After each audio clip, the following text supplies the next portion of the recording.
Já, aðeins hérna spólu, þetta hér spóla með kjarna. Gæti verið svona hlutir eins og þetta hér, þetta svona bara plastkassi og vefja út á vanlega 7000 vafningum og hér svo kjarnin, svo hún stungið hérna inni. Þetta spóla með kjarna, margir vafningar utan mánkjarna. Og það teiknar svona gormur og svona strikið það kjarnin. Þetta svo reiðspennugjafi. Það mætti færsast í aðra áttina, snýr við kemur í hina áttina, fer fram og tilbaka. Það reiðspenna. Oftast 50 rið, þess að 50 sinnum á sekundu snýra við. 50 hertz kallað.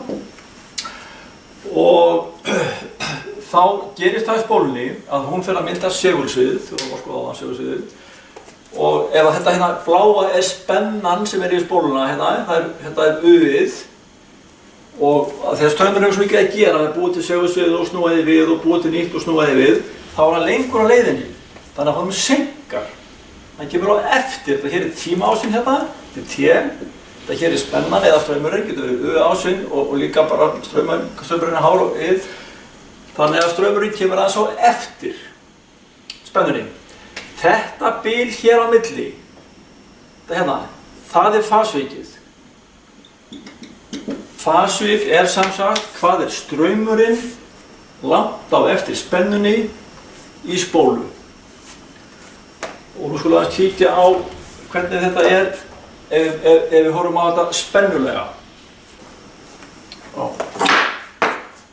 Ef við skoðum spóluna, þá það að segja, nú erum við að fara að þegar við erum með riðstraum, þá erum við með riðstraumsviðnám og jafnstraumsviðnám. Ef við myndum með ómæli hér á milli fyrir að taka víra, þá fengjum við DC-viðnámið, eða þetta hérna, jafnstraumsviðnámið. Þetta hér bara R. Þetta hér heitir R og þetta hér heitir XL. Riðstraumsviðnám, jafnstraumsviðnám. Síðan þegar straumurinn að fara fram og tilbaka í spólunni, þá kemur riðstraumsviðnámið, XL-ið. Og þannig að í spólunni eru tvær spennur, önnur sem myndast hefur hún fyrir gegnum DC-viðnámið og hinn spenna sem myndast hún fyrir gegnum riðstraumsviðnámið. Og þessar tvær spennur, þær eru hornréttar hvor á aðra. Það snýst þetta allt saman.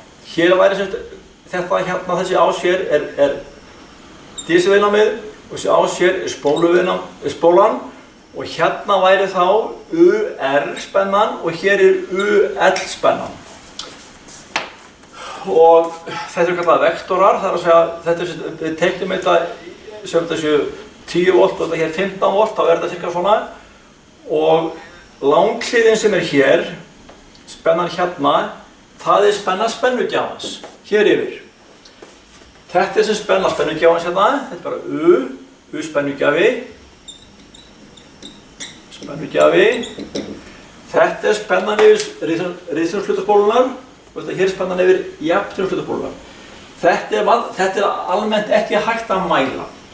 Þegar maður stundum búið okkur til ráðsett þar sem við erum með mikla spólu og lítið viðnám og getum sagt að spólan sé bara riðstraumsviðnám, sérstaklega með háa tíðni og kollakolli.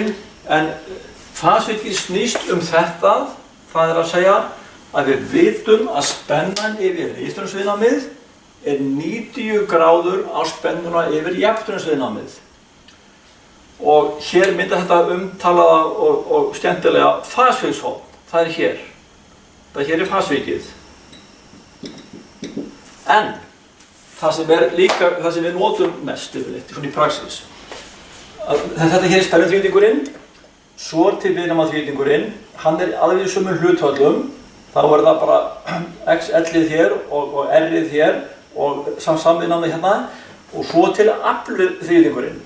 Og þar höfum við vöttin hér sem aflið sem við notum og hér voltamperinn og hér svo það sem heitir var, það að segja aflið sem tapast í riðstraumshlutanum, það var var. Þetta getum við mælt með wattmæli og þetta getum við mælt með ampermæli og voltmæli. Og þá vitum við tvær hliðar í þessum þrýting, þú fundið út hornið og fundið allt það hérna. Þannig að í praxís ef við værum með stóran spenni eða eitthvað spenna álag, þá myndum við að fá einhverja ampertöng og mæla strauminn, voltmæli og mæla spennuna og stinga hérna inn wattmæli. Hér. Þá höfum við vöttin og voltamperinn. Þessi áskillega voltamper sem margfeldi á straumum hér og spennunni. Og núna skulum við gera þessa tilraun með flúrljósi. Þá vonandi hérna, vonandi skýrist þetta aðeins hjá okkur.